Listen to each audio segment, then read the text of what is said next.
Welcome to Swami Info.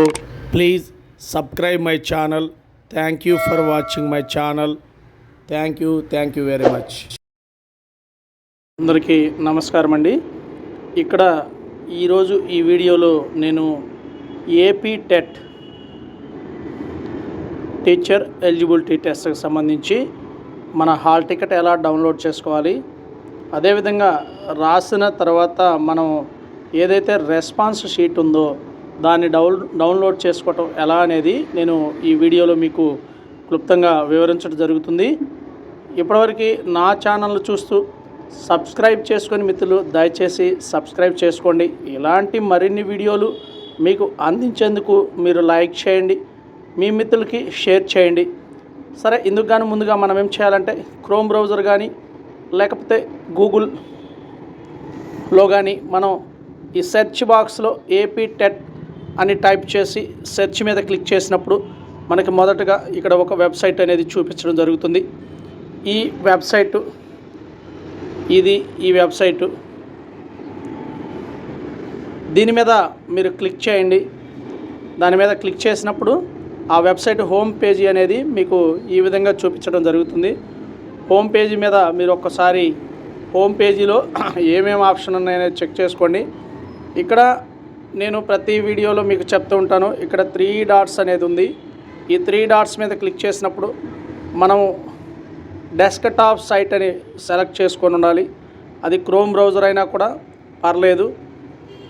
ఇక్కడ options అనేది ఇప్పుడు నేను ముందుగా మీకు హాల్ టికెట్ ఆల్రెడీ డౌన్లోడ్ చేసుకున్నారు, ఎగ్జామ్ రాశాడు. ఇప్పుడు రెస్పాన్స్ షీట్ అనేది ఎలా డౌన్లోడ్ చేసుకోవాలనేది ఈ రెస్పాన్స్ షీట్ ఆప్షన్ మీద మీరు ఒక్కసారి చెక్ చేసుకోండి. ఇక్కడ మీరు గమనించినట్లయితే ఇక్కడ 3 ఆప్షన్లు ఉన్నాయి రెస్పాన్స్ షీటు సంబంధించి.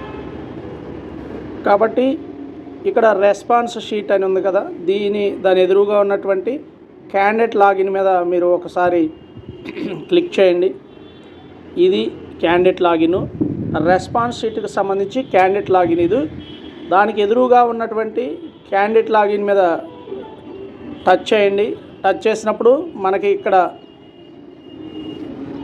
మరలా దాని యొక్క హోమ్ పేజీ మళ్ళీ ఈ విధంగా చూపిస్తుంది.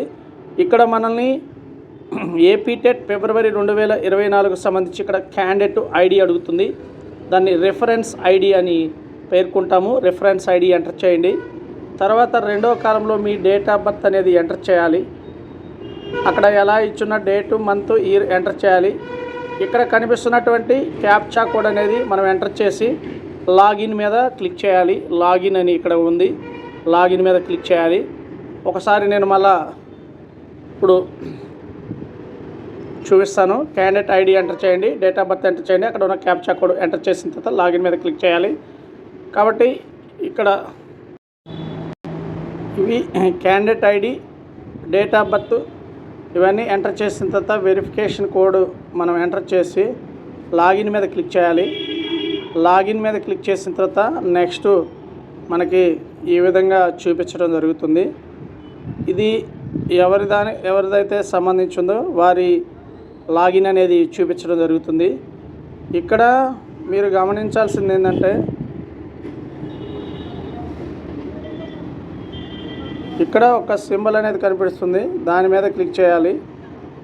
దాని మీద మీరు టచ్ చేసినప్పుడు దాని మీద టచ్ చేయాలి. చేసినప్పుడు ఈ విధంగా ఆప్షన్ అనేది కనపడుతుంది, గమనించుంటారు మీరు. ఇక్కడ దాని మీద టచ్ చేయాలి. మనం ఆల్రెడీ టచ్ చేస్తేనే ఈ విధంగా హోమ్ అని కనపడుతుంది.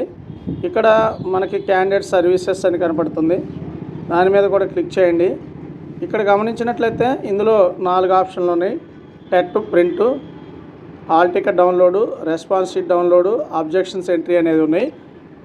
ఈ టెట్ అప్లికేషన్ అనేది డౌన్లోడ్ చేసుకోవచ్చు, హాల్ టికెట్ డౌన్లోడ్ చేసుకోవచ్చు, రెస్పాన్స్ షీట్ అనేది డౌన్లోడ్ చేసుకోవచ్చు, నెక్స్ట్ అబ్జెక్షన్ ఎంట్రీ అనేది కూడా డౌన్లోడ్ చేసుకోవచ్చు. ఈ విధంగా మీరు చక్కగా అన్నీ డౌన్లోడ్ చేసుకోవచ్చు. ఆ తర్వాత హాల్ టికెట్ లేదా రెస్పాన్స్ షీట్ డౌన్లోడ్ అన్నప్పుడు ఇక్కడ మనకి రెస్పాన్స్ షీట్ అనేది చూపించడం జరుగుతుంది. వారు ఏ ఎగ్జామ్ రాశారు, ఏంటి, candidate name, father name, mother name, reference ID, gender, date of birth, pH category అన్నీ చూపిస్తూ నువ్వు ఏ పోస్ట్కి అనేది అక్కడ చూపిస్తడం జరుగుతుంది. కాబట్టి ఇక్కడ మీరు click here to download or view అని ఉంటుంది. మనం ఆ ఆప్షన్ మీద క్లిక్ చేయాలి. ఈ ఆప్షన్ మీద మనం క్లిక్ చేయాలి. క్లిక్ చేసినప్పుడు మీకు పీడిఎఫ్ అనేది ఈ విధంగా మీరు రాసినటువంటి ఎగ్జామ్కి సంబంధించి ప్రింట్ ఆప్షన్ ఉంది. ఈ ఆప్షన్ మీద క్లిక్ చేసి మీరు ప్రింట్ కూడా తీసుకోవచ్చు, లేదా పీడిఎఫ్లో సేవ్ చేసుకోవచ్చు. ఇది చూస్తున్నారు. రెండోది చూపించినప్పుడు ఇక్కడ ఆన్సర్ అనేది 2, మీరు ఇది ఆన్సర్ 2. ఈ విధంగా మీ ఆన్సరు ఇక్కడ ఉన్న ఆన్సరు 2 కరెక్ట్ అయితే వాటిని బట్టి మీరు మార్క్స్ అనేది జడ్జి చేసుకోవచ్చు. ఇక్కడ ఆప్షన్ 2 ఆన్సరు, మీరు పెట్టింది 1. తర్వాత 4th క్వశ్చన్ చూసినప్పుడు 1 ఆన్సరు, మీరు 4 పెట్టున్నారు. కాబట్టి ఇలా FLN అనేది ఇచ్చున్నాడు, ఫౌండేషన్ లిటరసీ అండ్ న్యూమరసీ 3 అనేది ఆన్సరు. ఇక్కడ వీరు 4 పెట్టున్నారు.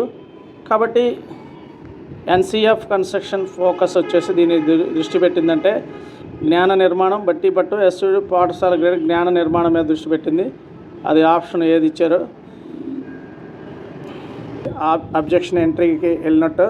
మీరు ఏ క్వశ్చన్లో ఇక్కడ చూడండి, పోస్ట్ దేనికి రాశారు, మీరు అది మార్నింగ్ షిఫ్ట్లో రాశారు.